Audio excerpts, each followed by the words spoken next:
Hello ladies and gentlemen, we have another penny hunt video here for you on the Penny Hunter channel. This is a brand new bank that I have never been to before. Not in Connecticut, not in Florida, just opened the account today and got a box of pennies. So I have no idea what to expect.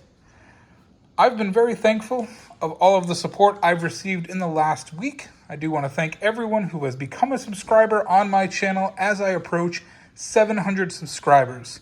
I would appreciate if you haven't already subscribed to click the button below the video and stay tuned and updated for all of my future videos. So without further ado, let's crack this open. Let's see if we have any good enders, and I'll bring you back once it's opened. Well, not any enders that I can see. No Canadians, no wheat cents. I even tried to check a couple of the years. We do have a decent amount of copper for a Florida box. I mean, it's not a ton, but I definitely see a lot more memorial backs than I'm used to seeing here. Let me crack into the first roll, and I'll bring you back when we have our first find. Bringing you back on roll number 2, we have our first find. I saw it as it popped out. 1950 Denver wheat cent. First find on the board. Hopefully there will be more. This is only wheats. Oh my god. Roll number 5 gives us our second find. It's wheat cent number 2. A 1956 out of Denver. Roll number 8 brings us wheat cent number 3. It's got a little bit of luster on it. 1956 with some glow on it. It's definitely not shiny red, but it's got some luster on it, a little bit more than usual. It's a very interesting find. I'll take it. This could be a book upgrader because it is a D.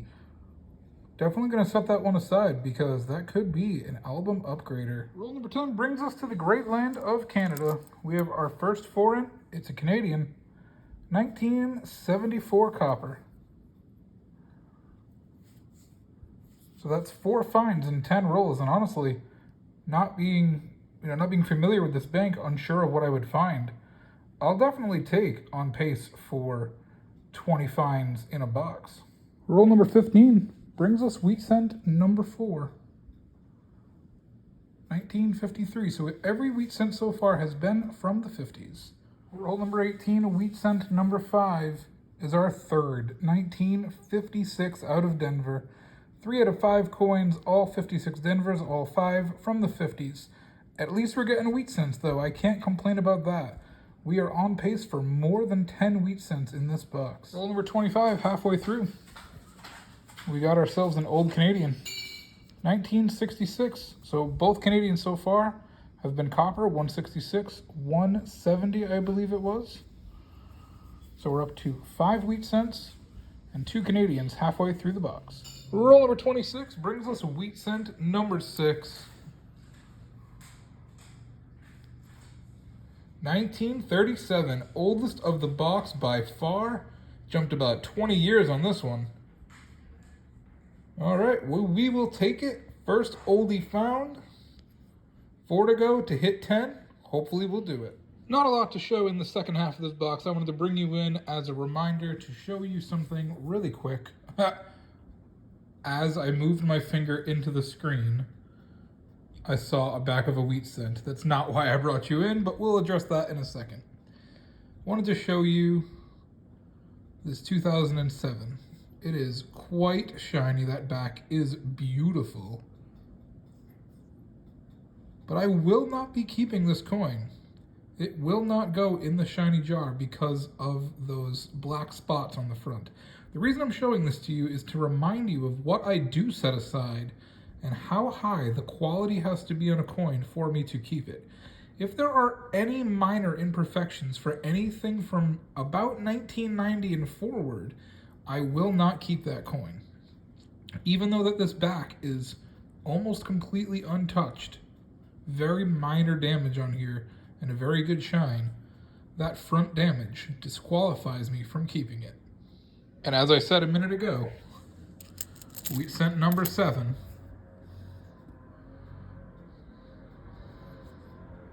Another 1937. So we've had 2 wheat cents in the second half of this box, and both of them are older, both from 1937. 7 wheat cents with 8 rolls to go. Poking out in roll number 43, back-to-back rolls with a wheat cent find. And this one, it's damaged, I think, or it still has a lot of luster on it. Like, I can't tell if it was just scraped down and the under part of the coin is showing, but you don't really see too many wheat cents that look like that. That is very interesting. All right, ready for the reveal. Wheat cent number 8 is a 1958 out of Denver. So I'm not sure if it was damaged because it is a 58 Denver, but this is a unique find. You don't usually find the wheats that are highlighted and the rest are not. I think that is a really cool find. What do you guys think? I think that really gives it some awesome appeal. Roll number 50 gives us a parting gift, as it does a lot of times, surprisingly. It's Canadian, number 3 from 1987. I think this will be the last find of the box. I'm going to do a second box for you guys. The only reason I only introduced this as a one-box hunt was because I wasn't sure how good it would be. I didn't know, based on the fact that I'd never been there before, I was hoping I would have enough finds to justify an entire box. But I think I'm going to tie a second penny box that I got yesterday to this video. So I will bring you back with the introduction to that box in just a moment. I want to just give you a quick box wrap up. Don't normally do this, but I may start doing it. So we had 8 wheat cents, 2 1937s, none from the 40s. Every other wheat cent was from the 50s, including that really cool, almost shiny 1958. Let me show you this again. So where the wheats are almost completely golden, but the rest of the coin has that really cool dark toning. We did get 3 Canadians, 1 in that last roll. 5 2009s, I did weigh them all. None of them were the satins. We did get 1 presidential year. And we did end up with 5 S mint marked coins. That's quite a number, and I grabbed a couple in the middle of the box, and then it was just like quiet in the beginning and quiet in the end. 2 1969 S's, I did check them. They were not the double die, and I did end up getting a little above average copper. I ended up with 2.4 pounds of copper in the box, which is above my average of 2.34. Bring you back with the next box as soon as I get it open for you. And by get it open, I mean sort the customer wrap rolls that I had. So we had 6 of these right in the front. We had 4 of these diamond rolls, 4 of these red and white rolls, 6 of these peppermint rolls, and then the rest were just your regular peppermint shotgun rolls. These are a little whiter than these, so I do designate them as different.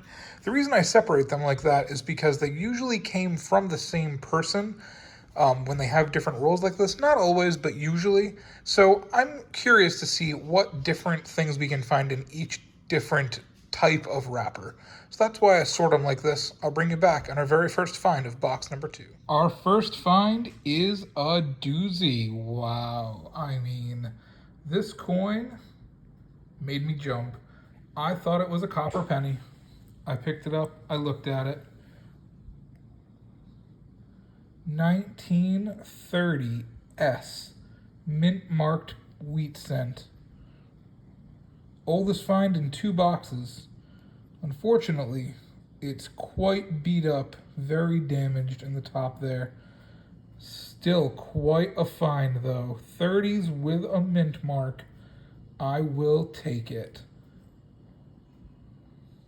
Well, this roll had some finds. We are on roll number 6. The last one was 5. I forgot to tell you. Sorry, I lost my voice there. We have made 9 cents with this 2004. I can't quite tell what that is. I think it's a 2004 dime out of Denver. So we'll take 9 cents. And I brought you in because we have a 1952 Denver. Back-to-back rolls with the wheat. Roll number 13 of box number 2. Wheat cent number 3 to 1946. So it's our first 40s wheat cent out of our first 11 finds across 2 boxes. Roll number 20 brings us wheat cent number 4. So we are on pace for 10 wheat cents in the box. It's another oldie and another 30s with a mint mark. 1935 Denver. Wow. Customer wrapped roll, second. Good find this box. First was the 1930S. And now we have a 35 Denver. 4 30s in 2 boxes. I will take it. Only one from the 40s. Isn't that crazy? Roll number 26 brings us wheat cent number 5. It's a 1953 out of Philadelphia. We are on pace for 10. Same roll, and we're going to get our first Canadian, 2007. 3 finds in 1 roll after 25 rolls of no Canadians. We have 2 in roll number 26. This one's a 2001. A little bit of a break, all the way down to roll number 37 until our next find. It's a beautiful 1974 Canadian. So far, we've had 3 Canadians and 1 wheat cent in the second half of this box. This is a really nice coin. Wanted to bring you in. I don't have an actual Wheatie or a Canadian, but I wanted to show you this find. Actually, we do have a Canadian. Look at that. Look at this coin. The camera doesn't do it any justice. This is probably the nicest 1982 I've ever come across.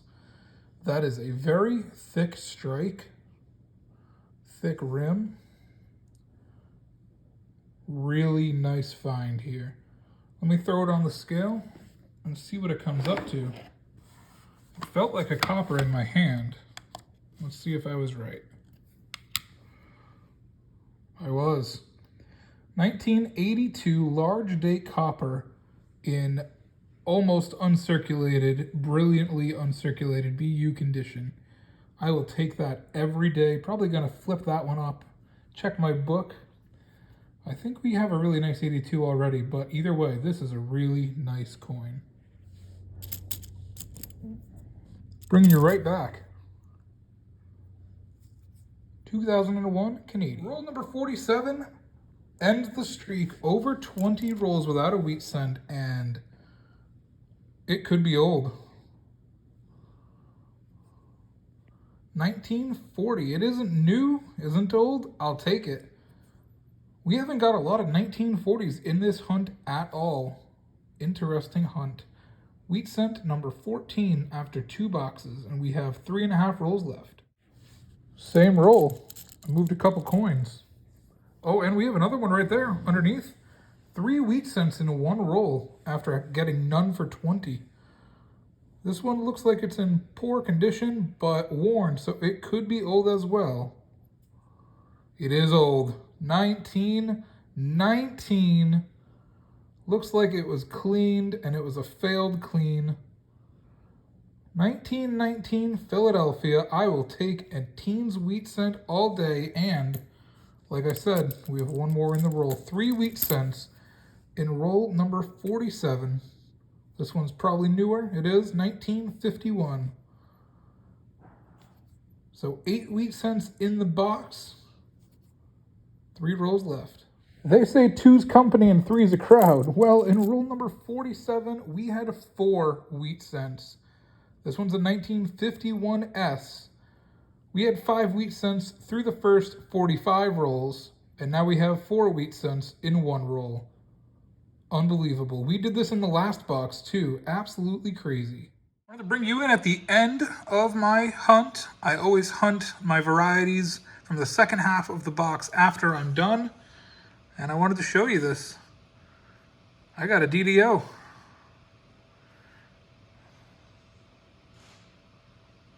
It's going to become very obvious in 1 second once I go down to the year. All of these letters have extra thickness to them. The O is off center. There's a notch on the top of the 1. The 2 is extra thick and bubbly. And back to the beginning here. You can see the B, you can see the R, You can see the side of the Y. Oh, this is definitely a 2015 double die. Let me bring you back and I'll show you which variety it is. So let me show you here. This is the DDO 001 LIBERTY. Now look at mine. Look at the Y. You can see it in the B. You can see it in the L. Go back. Definitely that Y. That's definitely the big tell there. Plus the date, of course, as you can see right here, that 2 and that 0 are off center. So yeah, we have found another 2015 DDO. Let's talk about this hunt. 2 boxes down, and it was a tale of 2 halves. Both boxes were ice cold in the middle, and both had rolls with multiple Wheaties right at the end. Finishing with 17 wheat cents is below average, but not a bad hunt at all, especially when 5 of those coins were older than 1940. Some of them were even better dates. 7 Canadians is about average for my area, and a couple of them were older coppers, though no young heads were found. 8 2009s is about what I expect from my boxes, and I'm happy to pull a presidential year as I don't always find those, and that was in good condition. 10 S mint-marked coins across 2 boxes was a fun hunt. I typically don't see a lot. One was the 1951 S wheat cent that I pulled, so definitely happy to see those San Fran mint marks. Best find of the box was the 2015 DDO FS 101, the second one that we have found in the last couple weeks. This one was a no-doubter, as can be seen in the previous clip here a few moments ago. We didn't add a lot of shiny pennies to the jar, unfortunately. The first box I opened was littered with filthy coins. I want to thank everyone who participates in the hidden giveaways each video that I just started here on my channel. I've created a playlist that I will attach up above and put in my video description for those of you who may have missed out. Don't worry, you can still participate. Just follow the instructions of each video and contact me and I'll get your prizes in the mail. Don't forget that this is a hidden giveaway and it's mentioned somewhere in the videos. Without much more waiting, today's hidden giveaway challenge is: what is the total mintage of the 3 oldest wheat cent pennies found in this video? If you are able to find them, leave a comment that says, "I've found them," as a comment, and please send me an email with your answer and mailing address. I'll be looking for 3 different answers, not combined. So, as example, if one coin was minted 4,400,000 times, you're going to say that 3 different times because I want 3 different mintages. Once again, thank you all for watching. You're all amazing, and thank you for your support. If you haven't done so already, please make sure to subscribe to my channel to stay tuned for future updates. Have a great day, and good luck on your next hunt.